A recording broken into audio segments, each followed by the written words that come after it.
할렐루야. 네, 오늘도 하나님 주신 복과 은혜가 우리 사랑하는 모든 믿음의 성도님들 가운데 함께 하시기를 간절히 축복합니다. 우리 같이 인사하겠습니다. 잘 오셨습니다. 네, 사랑하고 축복합니다.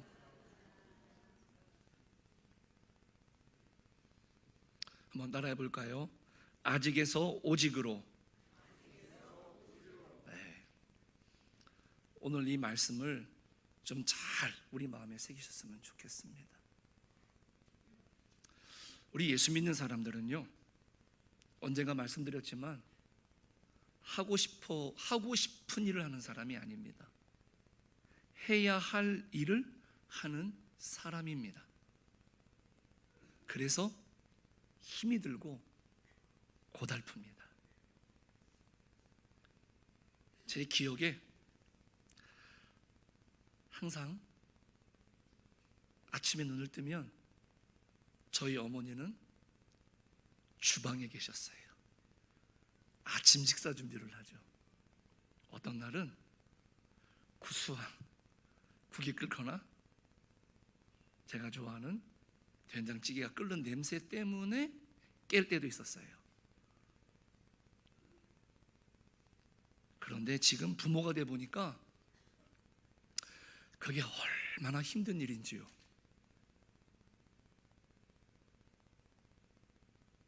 아마 하고 싶은 일을 한다라고 한다면 우리 어머님들 하기 싫으시죠.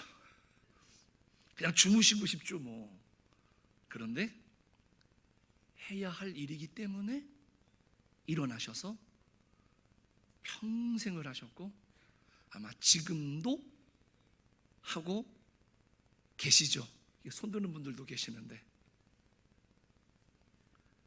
우리의 신앙생활도 마찬가지입니다. 내가 하고 싶은 신앙생활을 하면 마음대로 할 수 있어요. 편안해요. 그런데 신앙생활이 좀 힘들고 고달파요. 내가 알고 있던 것, 내가 들었던 것하고 좀 달라요. 왜요? 내가 해야 할 일을 하는 신앙인이기 때문에 그렇습니다. 그러니까 여러분들이 나는 참 편안하다 이런 마음이 들기보다는 왜 내 신앙은 좀, 내 믿음 생활은 왜 이렇게 좀 피곤하고 고달픈 것 같지? 그럴 때마다 여러분들 오늘 찬양의 가사처럼 말입니다. 해야 할 일을 한 사람이 가서 해야 할 일을 했기 때문에 마땅히 칭찬받는 그런 하나님의 상급이 있음을 기억하면서 힘내시고 위로받고 다시 한번 용기를 내실 수 있기를 주님의 이름으로 축원합니다. 우리가 살아가는 이 세상을 관통하는 이 가장 강력하고도 대표적인 단어가 여러 가지가 있겠지만 그 중에 하나를 꼽으라고 한다면 아마 준비라는 단어일 겁니다. 세상은요 계속해서 우리에게 준비성을 요구합니다. 저도 자녀를 키우지만 상급 학교를 위해서 지금 다니는 학교 가운데에 열심히 공부하고 열심히 시험 치르죠. 준비하는 겁니다. 더 좋은 학교 가기 위해서. 우리 청년들은 어떻습니까? 좋은 직장을 위해서 그 이력서에 그 한 칸이라도 채우기 위해서 자기의 스펙을 준비합니다. 우리 장년들은 어떻습니까? 내 노후 관리가 어떤가 싶어서 통장 잔고를 들여다보고 내 보험을 확인하면서 내가 노년에 자식들한테 아쉬운 소리 안 하고 내가 잘 지낼 수 있을까? 내 연금도 계산해보고 여러 가지로 준비를 하지 않습니까? 그러니까 뭔가를 시작하기 이전에 모든 준비가, 모든 조건이 구비되지를 않으면 우리는 심하게 불안감을 느끼더라라는 겁니다. 이런 말이 있더라고요. 준비에 실패하는 것은 실패를 준비하는 것이다. 정말로 오늘 우리들이 이 말을 무시할 수 없기 때문에 오늘 우리들이 항상 그렇게 준비하는 거죠. 그런데 이런 세상의 논리가 신앙 안에도 들어와 있다는 겁니다.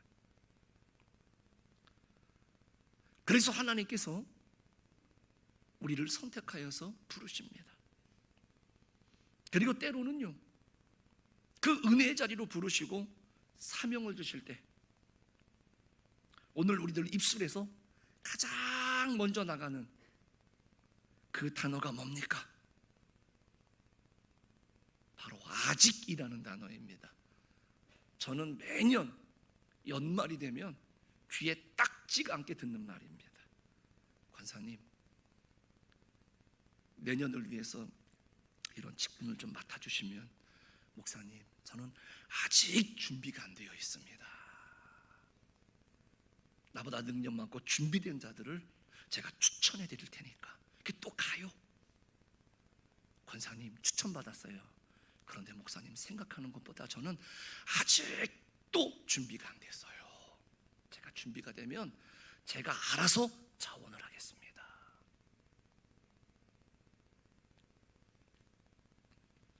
주님, 저는 아직입니다.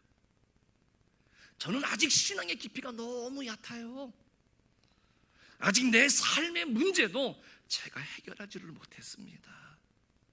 아직 경제적으로 내가 누군가를 도울 만한 그럴 만한 형편이 아니에요. 아직 저는요, 내면의 상처가 많아서 다른 사람들을 볼 때마다 제가 들쭉날쭉해서 안 될 것 같습니다.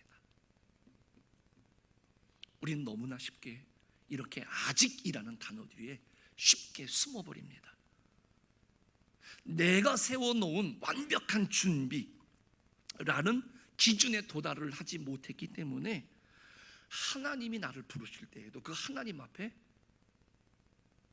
나를 유보하는 겁니다.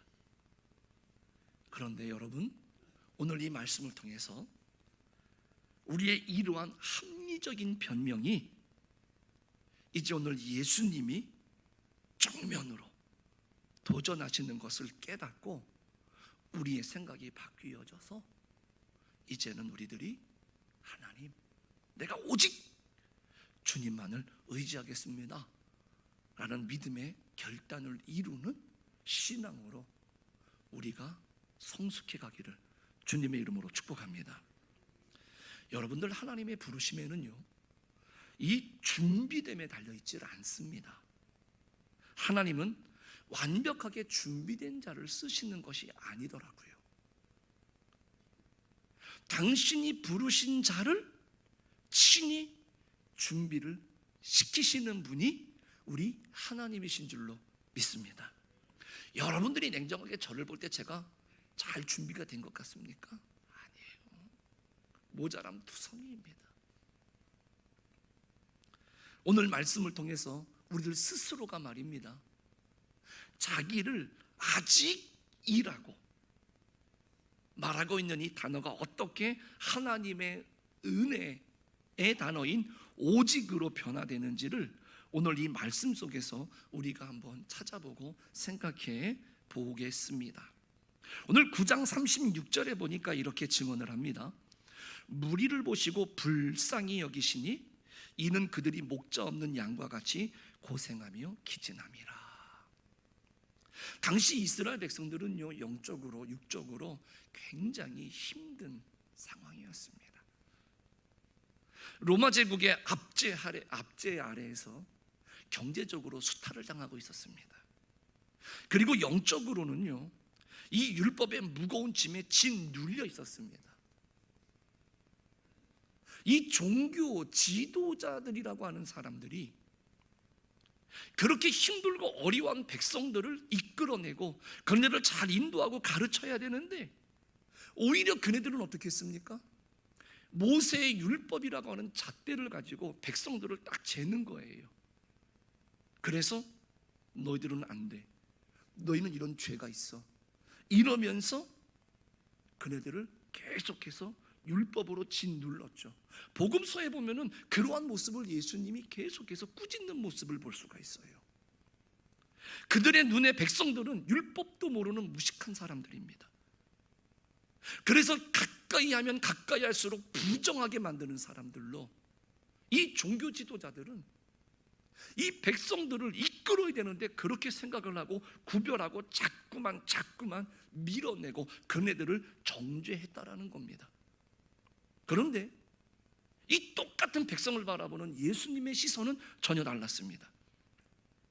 오늘 본문 36절에 나와 있는 것처럼 그네들을 보고 불쌍히 여기셨어요.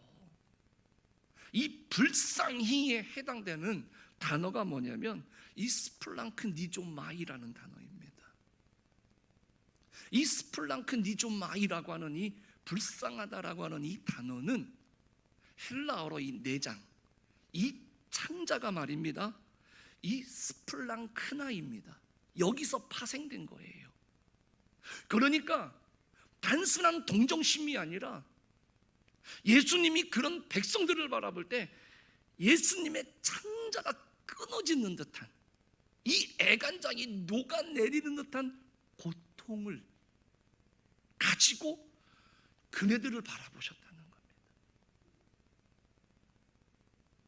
경제적으로, 신앙적으로 목자 없는 양같이. 그래서 야 목자가 돌봐줘야 되는데 돌봐주는 목자가 없으니 상처받고 찢기고 공격받고, 그 일을 해야 되는 종교 지도자들은 오히려 그런 사람들을 부정하다고, 무식하다고, 자꾸만 가까이 오지 말라고. 그런데 예수님은 그런 백성들을 바라보면서 그 모습 앞에 당신의 창자가 끊어지는 것 같아요.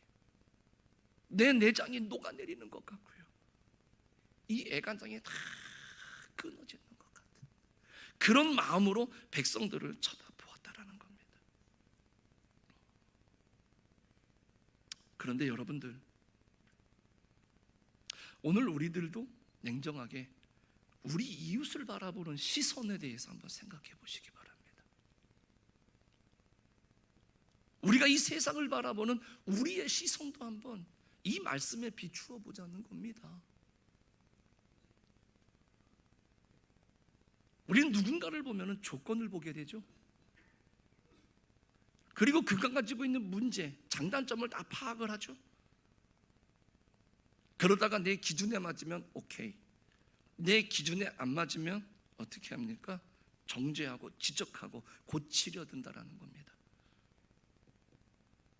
그런데요, 오늘 성경에 보니까 하나님의 역사가 시작되는 출발점은요, 그런 우리들의 탁월한 분석력, 그런 탁월한 능력에 있지 않다라는 겁니다. 오늘 불쌍히 여기는 마음, 예수님처럼 정말로 그 사람의 상황과 그 사람의 형편을 바라볼 때마다 나의 창자가 끊어지는 듯한 그런 마음을 가지고 바라볼 때 여기에서부터 사역이 시작이 되고 부르심의 시작이 되어진다라는 겁니다. 그런데 예수님의 이러한 긍휼은 그냥 거기서 끝난 게 아닙니다. 이 끓어오르는 그 사랑이 즉각적인 행동으로 옮겨지셨다는 거예요. 그리고 제자들에게 요청을 하셨습니다. 예수님은 그러한 백성들을 바라보다가 그 시선을 자기를 따라오는 제자들에게 딱 시선을 돌린 겁니다. 그러면서 제자들에게 그 불쌍한 양들을 바라보면서 이제는 불쌍하다가 아니라 우리가 추수해야 하는 수확을 기다리는 들판의 이미지로 전환을 해주시는 겁니다. 그러면서 37절과 38절에 보니까 이에 제자들에게 이르시되 추수할 것은 많되 일꾼이 적으니 그러므로 추수하는 주인에게 청하여 추수할 일꾼들을 보내주소서 하라 하시니라. 그런데 여기에도요, 우리가 그냥 이렇게 보면, 한글로 보면은 뭐 그냥 아무런 낯설지 않은 문장이지만 이 헬라어 원어로 보면 굉장히 낯선 단어가 하나 있습니다. 바로 보내주소서라는 단어입니다. 이 보내다에 해당되는 보내주소서, 이 단어는 에크발로라고 하는 단어입니다. 그런데 이 에크발로라고 하는 이 단어는 언제 쓰였느냐? 복음서에서 예수님이 귀신을 쫓아낼 때 쓰는 단어였습니다. 지금 제자들을 보내시면서 예수님이 병든 자, 불쌍한 자에게서 귀신을 쫓아내고 몰아내는 그런 아주 강력하고도 긴박한, 급박한 그 단어를 쓰셨다라는 겁니다. 권면하고 너희들이 가서 일 좀 한번 해봐 이런 것이 아니라 등 떠밀면서 마치 귀신 들린 자에게서 귀신을 예수님이 쫓아내는 것처럼 이 제자들을 등 떠밀어서 그곳으로 보내셨다라는 뜻입니다. 왜 이런 다급하고도 강력한 단어를 쓰셨을까요? 바로 예수님께서 십자가의 죽음을, 십자가의 길을 앞둔 그 예수님 마음속에 있는 이 소명의 긴박성에 그 이유가 있었다라는 겁니다. 저 죽어가는 영혼들을 살려야 되는데 정말로 이리때 가운데 있는 양처럼 죽을 수밖에 없는 저 영혼을 건져내야 되는데 당장 그래서 누군가가 투입이 되어야 되는데 지금 누가 갈 거냐라는 겁니다. 이런 예수님의 절박함, 이 하나님의 절박한 마음이 오늘 그냥 보내는 정도가 아니라 에크발로라고 하는 이 단어를 통해서 그 하나님의 마음, 주님의 마음을 이 듣는 제자들에게 얼만큼 지금 애타고 강력한가를, 긴박한가를 지금 제자들에게 들려주었다는 것이죠. 이런 예수님의 이야기를 들었을 때 제자들은 어떻게 반응을 했을 것 같습니까? 만약에 제가 우리 교인 중에 말입니다, 누가 정말로 힘들고 지금 긴박한 상황이라서 지금 빨리 가봐야 되는데 빨리 여러분들 중에 좀 가십시오라고 말하면 물론 우리 성도님들은 아마 그 말 자체로 뛰쳐다 나가실 것 같아요. 그런데 제자들은 그렇게 하지 않았어요. 아마 대부분의 사람들과 아마 다른 교회 성도들은 그때 그럴 것 같아요. 기도할 것 같아요. 주님, 지금 저렇게 불쌍한 사람들이 오니 저 사람을 이끌어줄 수 있고 건져낼 수 있고 돌봐줄 수 있는 능력 많고 실력이 있고 똑똑한 사람을 주님 보내주시옵소서 하면서 기도하고 하나님께서 역사해 주시고 그런 능력 있는 사람들을 감동시키기를 아마 기도하지 않았을까요? 제자들도 이 예수님의 말씀을 들었을 때 그 정도까지 기도하진 않았지만 자기네들을 돌아보면서 우리는 아직 부족하다는 마음 때문에 다른 누군가 준비되고 완전한 사람이 가기를 그네들 마음속에 아마 생각을 하고 있지 않았을까요? 그런데 오늘 이 9장이 그렇게 마감이 되면서 이 10장 1절과 2절을 보십시오. 그런 제자들의 마음속에 예수님은 전혀 다른 예상을 깨는 말씀을 하셨습니다. 예수께서 그의 12제자를 부르사 12사도의 이름은 이러하니 하면서 우리가 잘 아는 12명의 사도의 이름이 나옵니다. 하나님께 일꾼을 보내달라고, 정말로 완전히 준비된 자를 보내달라고 기도하던 자들이 기도할 때 그 응답이 누가 됐어요? 자기가 된 거예요. 여러분들도 기도하다가 주님, 어떤 문제 앞에서, 어떤 사명 앞에서 우리가 간절하게 감당할 수 있는 누군가를 보내달라고, 누군가를 우리가 막 기도하는데 주님이 멀리 갈 필요 없다, 네가 해라, 네가 하면 되잖아. 이런 식으로 하나님이 그 응답을 나로 정하신다? 얼마나 당혹스러울까요? 구단부터 기도하기 굉장히 두렵겠죠? 제자들은 저보고 가라고요? 저는 세리입니다. 저는 글을 모르는 어부입니다. 저는요 평생 그냥 조국의 해방을 위해서 열심히 일했던 열심당원입니다. 성질이 아주 불같고 아주 못됐어요. 그리고 저는 아직 신앙이 얕아요. 아직 내 믿음이 정리도 안 돼 있는 상태입니다. 주님, 저는 아직이에요 라고 그렇게 말하면서 당혹스러워하지 않았을까요? 그런데 예수님은요 그런 제자들을 탓하지 않습니다. 아직이라고 하면서 마음을 닫고 가만히 있는데 예수님은 그런 모습을 보고 나무라지 않습니다. 부족하면 부족한 대로, 투박하면 투박한 대로. 오늘 본문에 보니까 어때요? 그네들을 사도로 임명하셨어요. 그리고 강권적으로 가라, 에크발로 하면서 주님이 등을 밀으셨어요. 우리 사랑하는 성도님들, 우리도 같은 고민을 갖고 있지 않습니까? 교회의 부흥, 신앙의 부흥, 우리 가정의 부흥, 내 기업의 부흥, 이런 모든 것들을 생각해 볼 때 하나님의 나라는 나의 준비됨으로 이루어지는 게 아니라는 겁니다. 부르심에 순종하는 발걸음을 통해서 이루어지는 줄로 믿습니다. 이렇게 제자들이 파송을 받았습니다. 그러면 우리가 10장 16절인데요 보라 내가 너희를 보냄이 양을 이리 가운데로 보냄과 같도다 이렇게 말씀하셨어요. 그러니까 예수님도 보내셨지만 제자들을 정확하게 파악하고 계셨어요. 어떻게 해요?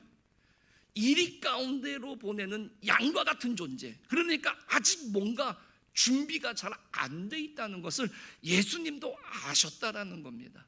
그러면 여러분들 상식적으로 이걸 아시는 주님이 그럼 보낼 때 뭔가 든든하게 전대라도 아니면은 배낭에 먹을 것이라도 아니면은 뭔가 옷이라도 여기 나온 것처럼 말입니다. 뭔가 든든하게 의지할 수 있는 것을 딱 해서 걱정하지 마. 네가 좀 약한 것 같아도 내가 물질적으로 뭐 이런 걸로 팍팍팍 지원해 줄 테니까 걱정하지 말고 가. 이게 상식적이지 않습니까? 그런데요 예수님께서는 참 어떨 때 보면 냉정한 것처럼 보이죠.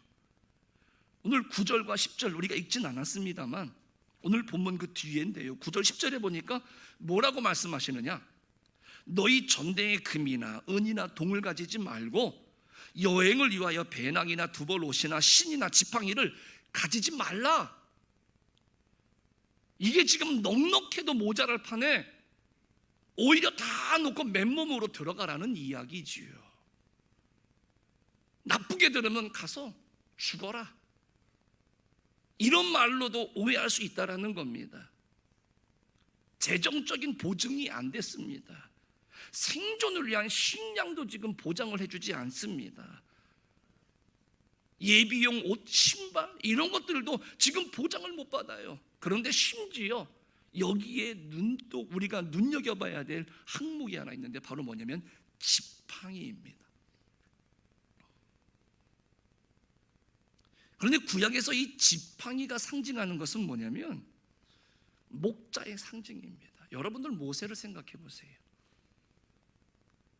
그가 하나님을 처음 만났을 때에도 그 지팡이를 가지고 하나님이 그에게 뭔가 확신을 주는 기적을 일으켰죠. 홍해 앞에서 그 지팡이를 앞으로 내밀었을 때 홍해가 갈라졌죠. 그 지팡이를 가지고 반석을 쳤을 때 물이 솟아났죠. 이 지팡이는 오늘 본문에서 권위와 기적의 상징을 말하는 겁니다. 그 앞에 것들은 어떤 육신적인 것이라고 한다면 이 지팡이는 말 그대로 신앙 안에서 권위 그리고 기적을 이야기하는 겁니다. 이 당시의 종교 지도자들은 그렇게 주어진 권위를 가지고 마치 내가 모세의 지팡이를 가지고 있는 것처럼 그런 영적 지팡이를 꽉 쥐고 하나님 앞에 모세처럼 백성들을 위해 쓴 것이 아니라 백성들을 정죄하고 백성들을 막 압제하는 그런 도구로 사용을 했다라는 것이죠. 우리가 생각할 때도 그렇지 않습니까? 내가 예수님을 믿으면서 말입니다, 누구를 전도하기 위해서는 우리가 번듯한 무슨 결과가 있어야 되지 않겠습니까? 그러니까 내 손에 든 지팡이가 있어야 되지 않겠습니까? 눈으로 보여지는 것? 그게 아니라고 한다면 뭐 영적인 것이라도 말입니다. 이것이 우리가 마치 이리때가 있는 세상으로 들어갔을 때 나를 살릴 수 있고 나를 지켜줄 수 있는 지팡이와 같은 것. 그래서 우리들도 자녀들에게 학위, 스펙, 돈, 직함, 통장 잔고, 기타 등등 이런 것들에 대해서 굉장히 예민하게 이야기를 하게 되는 것 아닙니까? 그런데 예수님께서는 그 마지막 지팡이마저도 빼앗아 버리는 겁니다.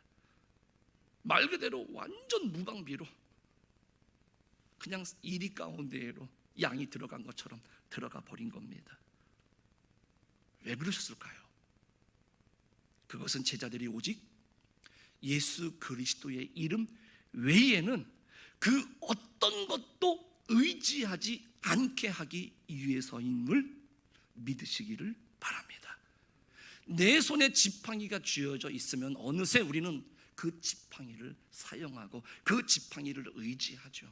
그리고 어떤 결과물이 나왔을 때 이것 때문이라고 우리들은 생각할 때가 많다라는 것이죠. 그리고 이 지팡이의 위력에 대해서 자꾸만 우리는 눈이 가고 마음이 가서 그것을 쉽게 놓지 못하고 주님 부르실 때 아직 놓을 때가 아니라고 우리들은, 그래서 그것을 붙들고 그것이 전부인 양 우리들이 그렇게 신앙생활할 때가 많다라는 것이죠. 오늘 예수님은요, 제자들에게 그런 외부적인 안전장치 이런 것들을 원하지 않으셨다라는 겁니다.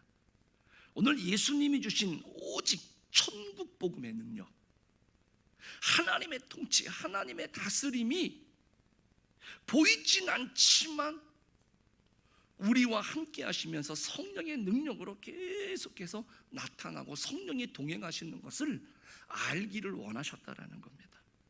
그런데 여러분들, 오늘 본문에 보니까 마지막 8절에 보니까 뭐라고 말합니까? 그렇게 아무것도 없이 나갔는데 제자들이 나가서 세상에 가서 복음을 전했더니 우리가 생각지도 못한 일들이 벌어졌죠. 병든 자가 고침을 받았습니다. 죽은 자가 살아났고요, 나병 환자가 깨끗해졌습니다. 귀신이 쫓겨나가는 기적이 일어났더라고 성경은 분명히 기록을 합니다. 즉 구약에서 말한 메시아의 기적이 나타났다라는 거예요. 참 이름 없는 제자들의 빈 손을 통해서 이러한 기적이 쏟아져 나온 줄로 믿습니다. 내가 쥐고 있던 지팡이를 내려놓을 때 비로소 하나님의 전능하신 손이 그들을 붙들고 하나님이 일하시게 되었다라는 겁니다. 우리 사랑하는 성도님들, 말씀을 정리하면서 한번 저와 여러분이 정직하게 한번 돌아보기를 원합니다. 저나 여러분의 마음속에 아직도 여전히 하나님, 저는 준비가 되어 있지 않습니다 라고 하는 이 고백이 맴돌고 있으십니까? 아직 내 믿음이 부족해서, 아직 내 경제적인 여유가 되지 않아서, 아직 내 상처가 완전히 회복되지 않아서 하나님의 부르심 앞에서 내가 애써 외면하고 있지는 않으십니까? 그리고 이리때 같은 그 험한 세상을 살아가기 위해서 예수의 이름보다 내 손에 쥐어진 세상의 다양한 지팡이를 더 단단히 내가 붙들고 그것을 놓치지 않으려고 더 많이 움켜쥐려고 내가 노력하고 있지는 않습니까? 오늘 말씀은요, 인간의 조건과 기준으로 점철되어 있는 우리의 아직이라고 하는 이 방어 기제를 완전히 예수님은 박살을 내시는 겁니다. 저와 여러분을 완벽해서 부르신 게 아닙니다. 여러분의 연약함, 여러분의 부족함, 여러분의 불완전함, 누구보다도 우리 주님은 다 잘 아시는 줄로 믿습니다. 오히려 그 아픔, 그 부족함을 주님이 보시면서 주님은 어떤 마음으로 보시느냐? 스플랑코 니조마이, 창자가 끊어지는 것처럼 그렇게 지금 여러분들을 바라보신다는 것이죠. 그리고 여러분들을 지금 끌어안으시는 겁니다. 그리고 우리들에게 말씀하시는 겁니다. 아직도 붙들고 있는 그 지팡이 내려놓으면 안 되겠니? 네 자격이나 준비됨이 너를 이끄는 것이 아니지 않느냐. 오직 내가 너와 함께함을 네가 의지할 수 없겠느냐. 너에게 베풀어 주시는 나의 은혜가 충분하지 않더냐. 우리 사랑하는 성도님들, 우리가 보냄을 받은 이 세상은요, 아시는 것처럼 만만하지 않습니다. 이리가 득실거리는 곳이죠. 그런데 오늘 본문에 의하면 그런 우리들이 준비할 것은 딱히 없는 것 아닙니까? 왜? 우리를 보내신 참 목자 되신 예수님께서 말입니다, 당신의 생명을 바쳐서 십자가에서 죽으시고 지금 우리와 함께 하시면서 우리를 지키시고 우리를 끝까지 책임지시고 동행하시고 돌보시는 줄로 믿습니다. 이 모든 것을 이미 예비해 두셨다라는 것이죠. 근데 성도님들, 이제 우리 아직이라고 하는 그 은신처에서 나오시기를 부탁드립니다. 이제는 나와야 될 때입니다. 비록 내 손에 쥐어진 전대, 여기에 금은 보화가 없고요, 두볼 옷도 없고요, 번듯한 지팡이가 없다 할지라도요, 두려워하지 마십시오. 저와 여러분 안에 죽음을 이기시고 부활하신 예수 그리스도의 권세, 예수 그리스도의 이름이라고 하는 세상이 감당하지 못하는 가장 강력한 복음, 그 성령의 내주하심이 우리 안에 머물고 새겨져 있음을 기억하시기를 부탁드립니다. 그래서 나의 불완전함을 인정하는 그 빈 공간이 오늘 이제는 하나님의 완전함으로 채워지는 은혜의 자리가 그래서 그렇게 될 줄로 믿습니다. 이번 한 주간 우리가 또다시 이 세상을 살아가겠죠. 내 모든 삶의 자리에서 말입니다, 내 조건의 아직을 뛰어넘으셔서 나를 부르신 오직 예수 그리스도의 능력으로 담대하게 승리하시는 그런 우리 성도님과 우리 교회가 되기를 주님의 이름으로 간절히 축원합니다.